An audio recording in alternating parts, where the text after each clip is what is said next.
तो कल ईरान ने इजराइल के खिलाफ हमला करके युद्ध छेड़ दिया। सवाल यह है कि अब इजराइल करेगा हमला, कैसा हमला होगा, कितना बड़ा पलटवार किया जाएगा। आज ईरान से बदला लेगा क्या इजराइल? बेंजामिन नेतन्याहू ने क्या प्रण लिया हुआ, इस पर हम बात करेंगे। तो शुरुआत कर रहे हैं बड़ी खबर के साथ। ईरान से बदले का प्लान इजराइल ने तैयार कर लिया। इजराइल ने कहा प्लान लॉक एंड लोडेड, अगले 24 घंटे में कभी भी हमला संभव है। सीधी जंग या नहीं, इस पर खुलासा अभी बाकी है। तो इजराइल की तरफ से यह साफ कर दिया गया है कि प्लान तैयार है, कभी भी हमला हो सकता है। प्लान लॉक एंड लोडेड, अगले 24 घंटे में कभी भी हमला संभव है। अब यह हमला कैसा होगा, सीधी जंग होगी नहीं होगी, अभी इस पर कोई खुलासा इजराइल की तरफ से नहीं किया गया है।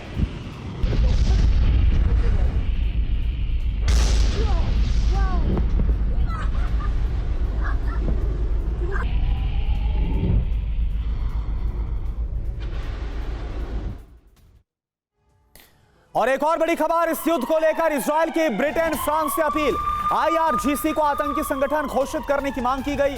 ईरान को कमजोर बनाने को कहा गया। ईरान के मिसाइल प्रोजेक्ट पर पाबंदी की भी मांग की गई है। तो ब्रिटेन से और साथ ही साथ फ्रांस से अपील की गई है इजराइल की तरफ से कि IRGC ईरानी रेवोल्यूशनरी गार्ड कॉर्प्स को आतंकी संगठन घोषित किया जाए, जो कि ईरान की सेना है। ईरान को कमजोर बनाने के लिए मांग की गई है ब्रिटेन और फ्रांस से। ईरान के मिसाइल प्रोजेक्ट पर भी पाबंदी की मांग इजराइल ने की है। और इस बीच एक और बड़ी खबर, ईरान के हमलों पर IDF का बड़ा दावा। ईरान के 99% हमलों को नाकाम किया गया, यह इजरायली डिफेंस फोर्स की तरफ से दावा किया गया है।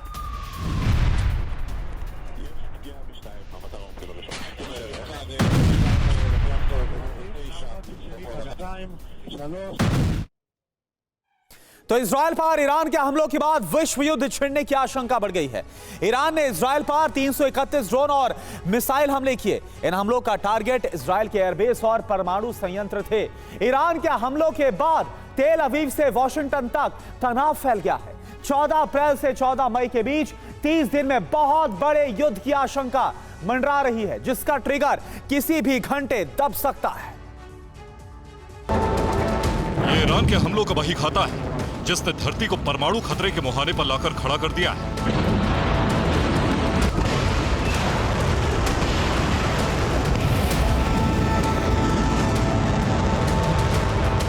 ये ईरानी मिसाइलों और ड्रोन का वो झुंड है जिसने पूरे अरब को युद्ध के उन्माद में धकेल दिया।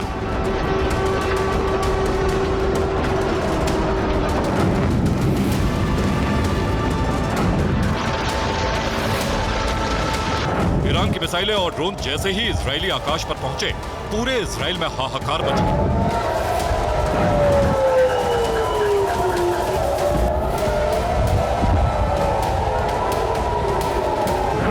ईरान ने पूरी रात इजराइल पर बारूदी कहर जारी रखा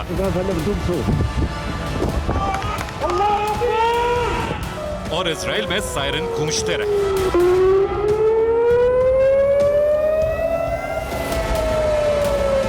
आसमान में शोले नजर आते रहे।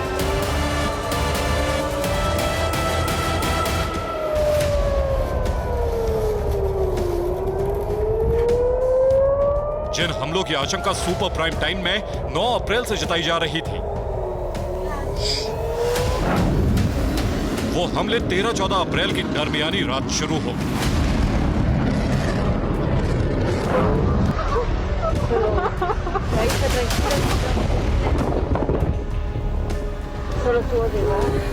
हमलों की शुरुआत भारतीय समय के मुताबिक रात 1:11 पर हुई। ठीक इसी वक्त ईरान ने तेहरान का एयर स्पेस बंद कर दिया।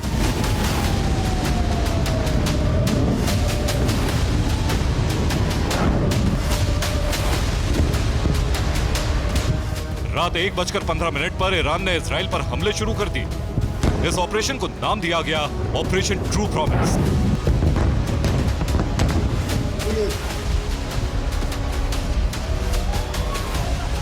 ईरान ने सीरिया के कॉन्सुलेट पर हमले के बाद कहा था कि इजराइल से प्रतिशोध लिया जाएगा और ईरान की जनता से यह वादा पूरा किया।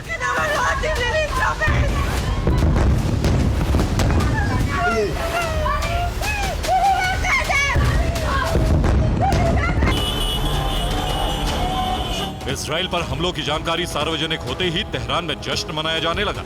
इसराइल विरोधी नारे लगाए जाने लगे।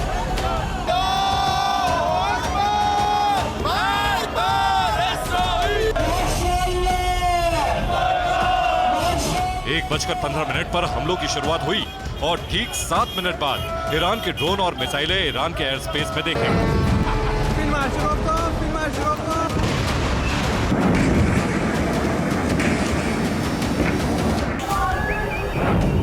ये मिसाइलें इजराइल की तरफ बढ़ रही थी और इजराइल के डिफेंस सिस्टम ने हमले का अलर्ट जारी कर दिया।